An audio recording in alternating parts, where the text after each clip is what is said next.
Shalom, selamat pagi Bapak Ibu Saudara yang dikasihi Tuhan Yesus Kristus. Selamat berjumpa dalam renungan pada pagi hari ini. Saya ucapkan salam sejahtera buat saudara semua dimanapun saudara berada. Damai dan sukacita oleh Roh Kudus melimpah senantiasa dalam hati dan kehidupan saudara semua. Sebelum kita mendengarkan renungan firman Tuhan, mari kita berdoa.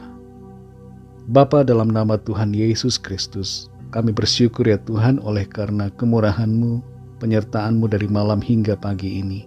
Kami bersyukur kami boleh ada saat ini. Itu semua adalah kemurahan Tuhan. Kami percaya Tuhan punya rencana yang baik bagi kami. Saat ini kami mau mendengar sabda firman-Mu. Urapi kami Tuhan supaya kami mengerti dan taat pada kehendak-Mu. Dalam nama Tuhan Yesus kami berdoa. Haleluya. Amin. Saudara yang dikasihi Tuhan, ayat renungan kita pada saat ini terdapat dalam surat Wahyu pasal 1 ayat yang ke-8. Tertulis demikian. Aku adalah Alfa dan Omega, firman Tuhan Allah, yang ada dan yang sudah ada dan yang akan datang, yang Maha Kuasa. Saudara yang dikasihi Tuhan, ada kisah tentang seorang ibu guru di sekolah minggu yang bertanya kepada anak-anak mengenai apa artinya yang awal dan yang akhir. Seorang anak ditunjuk untuk menjelaskan. Ia pun berpikir sebentar lalu menjawab bahwa yang awal dan yang akhir itu seperti tukang sapu di gereja. Saat jemaat belum ada, tukang sapu sudah ada di sana lebih dulu. Dan saat jemaat sudah pulang semua, dia tetap di situ sebagai orang yang terakhir. Jawabannya membuat ibu guru dan semua anak tersenyum. Tapi contoh sederhana yang ia berikan luar biasa. Dalam Wahyu 1 ayat 8 dikatakan, Aku adalah Alfa dan Omega, firman Tuhan Allah yang ada dan yang sudah ada dan yang akan datang, yang Maha Kuasa. Di sini Tuhan Yesus menyatakan dirinya sebagai Alfa dan Omega, yang berarti yang awal dan yang akhir.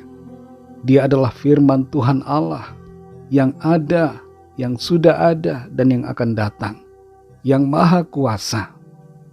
Pernyataan ini memperlihatkan kepada kita tentang sifatnya yang abadi dan kehadirannya yang meliputi seluruh ruang dan waktu.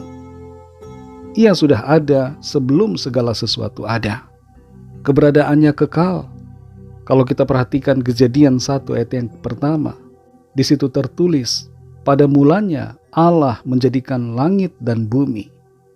Sebelum langit dan bumi ada, Allah sudah ada.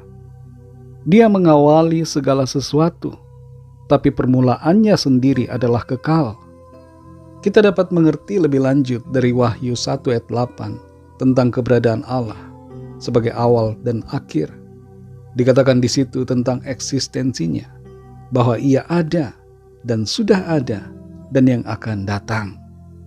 Keberadaan Tuhan meliputi 3 dimensi waktu, yaitu masa lalu, masa kini, dan masa depan.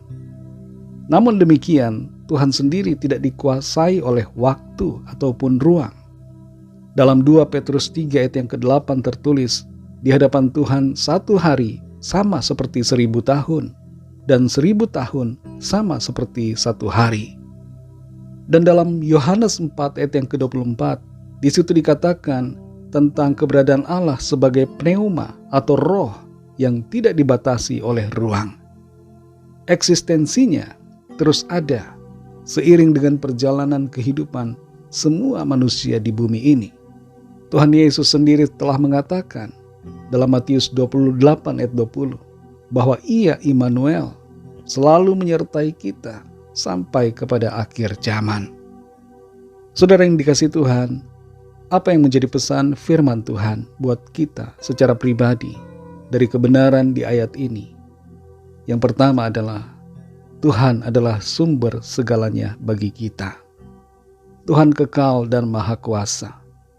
Kita perlu menyadari bahwa keberadaan kita adalah karena Tuhan, dan patutlah kita memuji dan menyembahnya. Ateisme menolak Tuhan sebagai sumber segala sesuatu. Tapi biarlah kita tidak demikian, namun percaya dengan sungguh, Dialah yang awal dan yang akhir, sumber segala sesuatu. Yang kedua, jangan takut menghadapi masa kini. Tuhan katakan bahwa Ia ada, dan ini menunjukkan masa sekarang, masa di mana kita hidup saat ini. Keberadaannya memberikan harapan kepada kita bahwa kita tidak sendirian. Ada Tuhan yang bersama kita, yang Immanuel, dan memberikan kekuatan, sukacita, berkat, dan pertolongan. Yang ketiga, jangan takut menghadapi masa depan. Hari esok kita tidak tahu, tapi jangan cemas ataupun khawatir, karena ada Tuhan di hari depan kita. Di ayat ini Tuhan menyatakan dirinya sebagai yang akan datang, dan itu menunjukkan bahwa Ia ada di depan, memimpin kita, dan membawa kita dalam rencananya yang sempurna dan kekal. Firman Tuhan dalam Yesaya 45 ayat 2 berkata, bahwa Tuhan sendiri akan berjalan di depan kita. Mari jangan takut hadapi masa depan. Tuhan selalu ada bersama dan memimpin kita dalam kemenangannya. Mari kita berdoa. Terima kasih Tuhan untuk firman-Mu yang sudah kami dengar. Kami bersyukur bersukacita. Kami dikuatkan. Kami diteguhkan.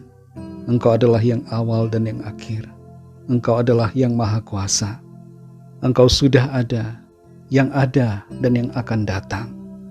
Kami bersyukur karena Engkau selalu ada bersama kami di segala waktu hidup kami.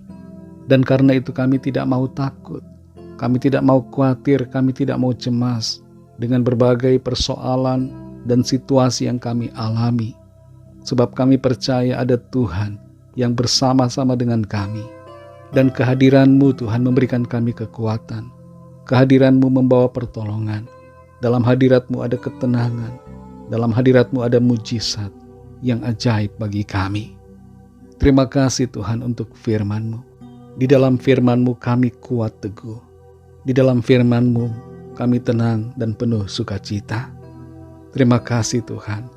Pimpinlah kami di sepanjang hari ini dalam segala aktivitas kami, agar semua yang kami lakukan menjadi berhasil dan nama Tuhan senantiasa dipermuliakan. Kami bawa kepadamu segala pergumulan kami. Biarlah Tuhan melawat kami, menyatakan pertolongan-Mu, kuasa-Mu, mujizat-Mu dalam hidup kami. Terima kasih ya Bapa, dalam nama-Mu yang kudus, nama Tuhan Yesus Kristus, kami sudah berdoa dan mengucap syukur. Haleluya. Mari sama-sama kita berdoa doa Bapa kami. Bapa kami yang di sorga, dikuduskanlah nama-Mu, datanglah kerajaan-Mu, jadilah kehendak-Mu di bumi seperti di sorga. Berikanlah kami pada hari ini makanan kami yang secukupnya, dan ampunilah kami akan kesalahan kami, seperti kami juga mengampuni orang yang bersalah kepada kami. Dan janganlah membawa kami ke dalam pencobaan, tetapi lepaskanlah kami daripada yang jahat, karena Engkaulah yang mempunyai kerajaan dan kuasa dan kemuliaan sampai selama-lamanya. Amin. Terimalah berkat Tuhan. Tuhan memberkati engkau dan melindungi engkau. Tuhan menyinari engkau dengan wajah-Nya dan memberikan kasih karunia. Tuhan menghadapkan wajah-Nya kepadamu dan memberikan damai sejahtera. Berkat anugerah dari Bapa Surgawi, kasih karunia dari Tuhan Yesus Kristus dalam persekutuan dengan Roh Kudus menyertai kita semua sekarang ini dan sampai selama-lamanya. Dalam berkat nama Tuhan Yesus Kristus. Haleluya. Amin. Puji Tuhan, saudara yang dikasihi Tuhan, saya percaya firman Tuhan menjadi berkat dan kekuatan buat saudara semua, dan Roh Kudus akan menolong saudara untuk lebih lagi memahami kebenaran firman Tuhan. Tuhan Yesus memberkati saudara semua. Sampai jumpa dalam renungan yang berikutnya. Haleluya.